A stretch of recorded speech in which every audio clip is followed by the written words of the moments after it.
తన సొంత ఊరు విశాఖపట్నం దోమలమే చెప్పాడు పద్యం. విశాఖపట్నంలో ఆయన ఊరైతే ఏమిటి దోమలు కొట్టవాడు, దోమలు తెలిసేవాడు శ్రీశ్రీ గారిది వైజాగ్ అని. అయితే కొట్టవా, ఏదో ఈ చదివిన కూర వింత రుచి అని సొంతం స్థానికుడు కాబట్టి ఇంకాస్త రుచిగా ఉంటుంది, నెత్తురుని ఇంకాస్త ఎక్కువ కొడతాయి. వైజాగ్లో దోమలు ఒకసారి విపరీతం కుట్టేస్తూ ఉంటే అప్పుడే ఎవడో మిత్రుడు పలకరించడానికి వచ్చాట.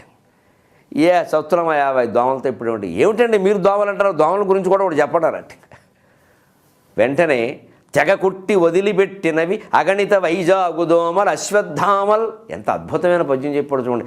రసమయం చేయడం అండి, ప్రతిదాన్ని రసమయం చేయడం అంటే ఒక విశ్వనాథ వారిలో చూస్తాం, ఒక శ్రీశ్రీలో చూస్తాం. తెగ కుట్టి వదిలిపెట్టినవి అగణిత వైజాగు దోమలు అశ్వత్థామల్ పొగరెక్కిన రెక్కేంగులు సెగలగిసెడి తుమ్మముళ్ళు సిరిసిరి మువ్వ. పొగరెక్కిన రెక్కేంగులు సెగలగిసెడి తుమ్మముళ్ళు సిరిసిరి మువ్వ. ఆ శబ్దం శ్రీశ్రీకి నేనే వచ్చేది నేను ఒత్తునక నేనే ఒత్తు నే ఒత్తును తిరుపతి వెంకటగౌడ అన్నట్టుగా శ్మశానాల నిఘంటువుల్లోంచి నా దగ్గరికి పరిగెత్తుకొస్తాయన్నాడు శ్రీశ్రీ. ఎక్కడెక్కడో మారుమూలన్న శబ్దాలు ఆయన ఊహల్లోకి పరిగెత్తుకొస్తాయండి. లేకపోతే ఈ పద్యం చెప్పడం సాధ్యం కాదు. యతి కోసమో ప్రాస కోసమో వాడిన పదం కూడా పక్కాగా సరిపోయింది. దోమలను అశ్వత్థామతో పోల్చాడు. తెగ కుట్టి వదిలిపెట్టినవి. రాత్రి ఎలా నిద్ర పట్టిందని అడిగేట పొద్దున్న వచ్చి మిత్రుడు. ఏ నిద్రయా నా తలకే, రాత్రి నిద్ర ఉంటే కదా అసలు పడ్డానికి. అగణిత వైజాగు దోమలు, అగణిత అంటే సాటి లేనివి, దానికి ఒక పెద్ద విశేషణం. అశ్వత్థామలు, ఈ దోమలు అశ్వత్థామకి దోమకి మామూలుగా విమర్శించడం తెలియని వాళ్ళు, పద్యకవిత్వం మీద ఒక రకమైన ద్వేషం ముందే పెంచేసుకున్న వాళ్ళు ఏమంటే ఇదిగో ఇదేనండి పద్యకవిత్వంలో వచ్చే ఇబ్బంది. ఇక్కడ అగణిత అని మొదలుపెట్టాడు, అందుకని అశ్వత్థామ వాడాడు. అశ్వత్థామ అనకపోతే అర్జునుడు అనకూడదా? లేదు, కావాలని వాడింది కాదు.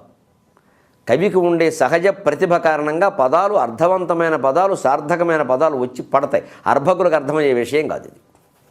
ప్రతిభ సహజాతమని, జన్మాంతర సుకృతమని అర్థమైన వాడికి ఈ విషయం తెలుస్తుంది. మామూలు విమర్శకుడికి తెలియదు.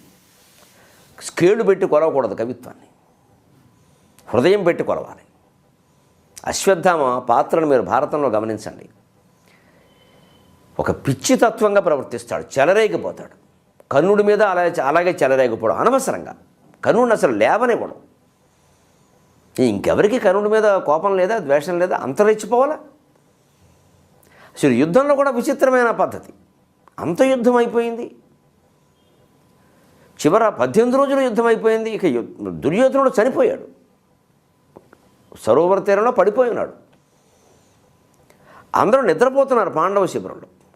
అర్ధరాత్రి వచ్చి పనిగట్టుకుని వచ్చి మొత్తం చిత్రవధ చేసేసాడు. ద్రౌపది కుమారుడు 5గురిని, ధృష్టద్యుమ్నుడిని, సెకండ్ని, మొత్తం ఒక 1000-2000 మందిని సుమారుగా. ఏం పనిది అంటే? నిద్రపోయేవాడిని పనిగట్టుకుని వచ్చిన చంపిన అశ్వత్థామ. అలాగే నా దారిని నేను పడుకుంటే ఈ దోమలు నేను ఏం చేశానే? నేను కవిని నేనేం బాధ పెట్టలేదే.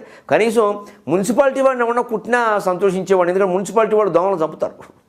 మమ్మల్ని చంపుతారా మీరు అని మున్సిపాలిటీ అధికారులను కుడితే కక్ష కొద్దీ కుట్టేయం. నేను కవిని, నేనేం దోమను చంపలేదు. దోమను చంపడానికి కూడా నేను బాధపడతాను. దోమన్నా భావన్నా నాకు చాలా ఇష్టం. అటువంటిది నన్ను కుట్టమేటే అశ్వత్థామలాగా. అశ్వత్థామ నిద్రపోయేవాడిని పనిగట్టుకుని వచ్చి కొట్టి చంపాడు. ఇవి కుట్టి చంపాయి. కొట్టి చంపిన అశ్వత్థామతో కుట్టి చంపిన దోమల్ని పోల్చడం సరైన విషయం కాదండి. శ్రీశ్రీకి తప్ప భూమండలం మీద మరొకడికి తోస్తుందండి ఇది. అగణిత వైజాగు దోమలు అశ్వత్థామలు. ఇంకొక మాట చూడండి, పొగరెక్కిన రెక్కేనుగులు. ఒకటి ఇంతలా ఉంది. అసలు కొన్ని మున్సిపాలిటీ దోమలు అలాగే ఉంటాయి. అది ఏనుగో దోమ తెలియదు. అది పైగా ఏనుగుకి తొండం ఉంటుంది, దోమకు కూడా తొండం ఉంటుంది. అందుకని ఈ దోమను కూడా తొండం ఉన్నగా ఏనుగు అనొచ్చు. అందుకని పొగరెక్కిన రెక్కేనుగులట. ఏనుగులా తొండం ఉండడమే కాకుండా ఏనుగంత ఉండడం, దీనికి రెక్కలు కూడా ఉన్నాయి. ఏనుగు రెక్కలు ఉండవు, మరి ఇది ఎగురుతోంది కదా. రెక్కేనుగులు, ఆ మాట ఏమిటండి? చిన్న కందపద్యంలో తిక్కన సోమయాజి రాయగలడు ఇలాంటి కందపద్యాలు. మళ్ళీ శ్రీశ్రీ రాయగలడు. ఆట వెలుదులో వేమన్న, కందపద్యంలో తిక్కన్న, తర్వాత శ్రీశ్రీ, సుమతి శతకారుడు ప్రత్యేకంగా చెప్పుకోవాల్సిన వాడు. ఆ నుడికారం పట్టుకున్నారు. ఆ లయకి తగినట్టుగా నుడికారం నడిపించారు. వాడు ఏదో అనవసరంగా వ్యర్థ పదాలు వేసి వలెన్ పోలేని అని చంపకుండా పురిన్ మరిన్ అంటూ సరిగ్గా సరిపోయేలాగా. ఒక శిశింద్రులో మందు దట్టంగా కుదిరితే అది ఎలా వెళుతుంది? అదే మధ్య మధ్యలో ఇసుకొచ్చేసి ఆ మందు వచ్చేసి చిట్ల అంటే చికాగ్గా ఉంటుంది. అలా పద్యాలు అలా ఉండకూడదు. మందు శుభ్రం కోరాలి, దట్టంగా. ఎక్కడ మధ్యలో ఖాళీలు ఉండకూడదు, అతుకు పెట్టద్దు. అసలు పదం అలా సరిపోవాలంతే గణాలకి. పొగరెక్కిన రెక్కేంగులు సెగలగెసెడి తుమ్మ ముళ్ళు సిరిసిరి మువ్వ.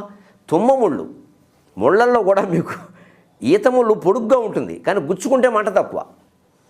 తుమ్మముళ్ళు ఇంతే ఉంటుంది కానీ గుచ్చుకుంటే మంట ఎక్కువ. ఇది తుమ్మముళ్ళుట. పైగా మామూలు తుమ్మముళ్ళు కాదు, సెగలెగిసెడు తుమ్మముళ్ళు. తుమ్మముళ్ళు గుచ్చుకుంటే మంట పుడుతుంది కానీ పొగ రాదు. ఇది పొగ వచ్చేది. దోమ కుట్టిందంటే రక్తం వస్తుంది.